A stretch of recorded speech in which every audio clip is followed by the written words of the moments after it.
নমস্কার বন্ধুরা, আজকে আবারও একটা নতুন রেসিপি নিয়ে হাজির হয়ে গেছি। আজকে আমি বাটিতেই কেবলমাত্র সুজি দিয়ে দারুণ স্বাদের এই কেকটি বানিয়ে দেখাবো। আর এই কেকটি এতটাই সফট, এতটাই টেস্টি হয়, মুখে দেওয়ার সাথে সাথেই কিন্তু মিলিয়ে যাবে। খুবই নরম স্পঞ্জি হয় আর খেতেও বন্ধুরা দুর্দান্ত স্বাদের হয়।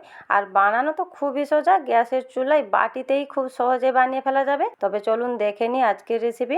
আজকের এই সুজির কেক বানানোর জন্য এখানে আমি 2 কাপ গরম দুধ নিয়েছি। দুধটা কিন্তু খুব ভালোভাবে গরম করে নিতে হবে। এরপর গরম দুধে আমি দিয়ে দিলাম পরিমাণ মতো চিনি, মানে হাফ কাপ আমি চিনি নিয়েছি। আপনারা পরিমাণ বুঝে দিয়ে দিবেন। আর চিনিটা দুধের সাথে মিশিয়ে নিব, যেহেতু দুধটা গরম আছে খুব জলদি মিশে যাবে। এরপর তাতে দিয়ে দিব 1 বাটি সুজি। সুজিটা আমি সরু দানা দেখে নিয়েছি, যদি মোটা দানা সুজি থাকে তাহলে আপনারা একটু গ্রাইন্ডিং করে নেবেন। সরু দানা সুজিটা হলে কিন্তু ভালো হয়। সুজিটাকে দুধের সাথে মিশিয়ে মিনিমাম 20 মিনিট মতন ঢাকা দিয়ে রেস্টে রেখে দিব। যতক্ষণ সুজি রেস্টে আছে, কেকটা বানানোর জন্য এখানে আমি এইরকম 2টা বাটি নিয়েছি। আপনারা যে কোনো মোল্ডেও বানিয়ে নিতে পারেন। আর ওই 2টা বাটিতে আমি অল্প করে একটু তেল ব্রাশ করে নিচ্ছি। তেলটা ব্রাশ করা হয়ে গেলে আপনাদের কাছে যদি বাটার পেপার থাকে বা এমনি নর্মাল কাগজ কেটেও দিতে পারেন, না হলে আমার মতো এইভাবে একটু শুকনো ময়দা ছিটিয়ে গোটা বাটির গায়ে লাগিয়ে দিবেন, তাহলে কেকটা আর পরে লেগে যাবে না। এরপর দেখুন এদিকে 20 মিনিট হয়ে গেছে আর সুজিটা কতটা ফুলে গেছে। এরপর কি করতে হবে, সুজিটাকে মিনিমাম 10 মিনিট মতন ধরেই খুব ভালোভাবে ফেটিয়ে নিতে হবে। এইভাবে ফেটিয়ে নিলে কেকটা খুবই নরম আর স্পঞ্জি হবে। এখানে আমি 10 মিনিট ধরে খুব ভালোভাবে সুজিটাকে ফেটিয়ে নিয়েছি।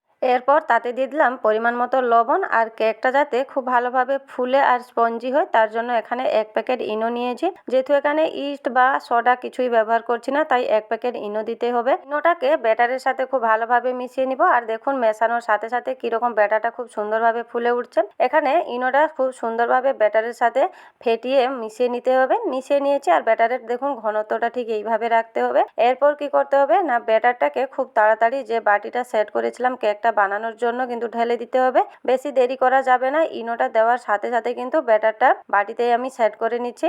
এখানে 2টা বাটিতে আমি পরিমাণ মতো ব্যাটার দিয়ে দিলাম। ব্যাটারটা দেওয়ার পর বাটিটাকে আমি একটু ঝাঁকিয়ে নিচ্ছি, যাতে ব্যাটারটা বাটিতে খুব সুন্দরভাবে সেট হয়ে যায়। এরপর কেকটা যাতে দেখতে সুন্দর লাগে, ওপর থেকে ড্রাই ফ্রুটস দিয়ে সাজিয়ে নিচ্ছি।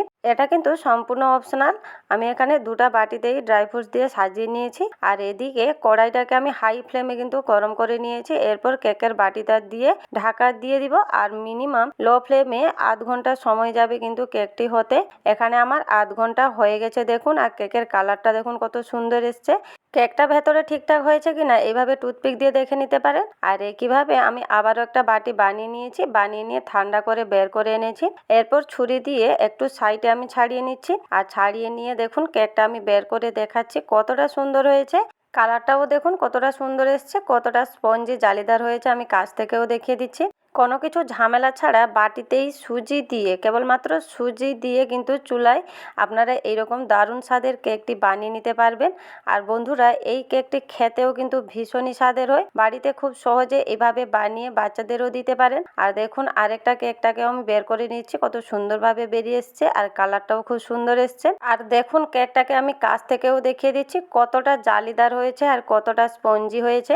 মুখে দেওয়ার সাথে সাথেই কিন্তু কেকটা মুখেই মিলিয়ে যাবে, এতটাই টেস্টি হয়। কেকটিকে এখানে আমি কেটেও দেখিয়ে দিচ্ছি দেখুন। আর দেখেই বুঝতে পারছেন কতটা স্পঞ্জি নরম হয়েছে। আর ভেতরেও দেখুন কতটা জালিদার সফট হয়েছে। এই কেকটি মুখে দেওয়ার সাথে সাথেই মিলিয়ে যাবে, টেস্টও ভীষণ ভালো হয়। এইভাবে একবার হলেও বন্ধুরা বাড়িতে ট্রাই করবেন, দেখবেন খেতে দারুণ স্বাদের হয়। এখানে কেকটিকে আমি ভেঙেও দেখিয়ে দিচ্ছি দেখুন। আর আজকের আমার এই সুজির কেক রেসিপিটি যদি ভালো লেগে থাকে বন্ধুরা, প্লিজ চ্যানেলটিকে সাবস্ক্রাইব করে পাশে থাকবেন। আর ভিডিওটিকে লাইক শেয়ার কমেন্ট করতে একটুও ভুলবেন না। নমস্কার বন্ধুরা, আজকের মতো এই পর্যন্তই। আবার দেখা হবে নতুন কোনো রেসিপিতে। ভালো থাকবেন, সুস্থ থাকবেন।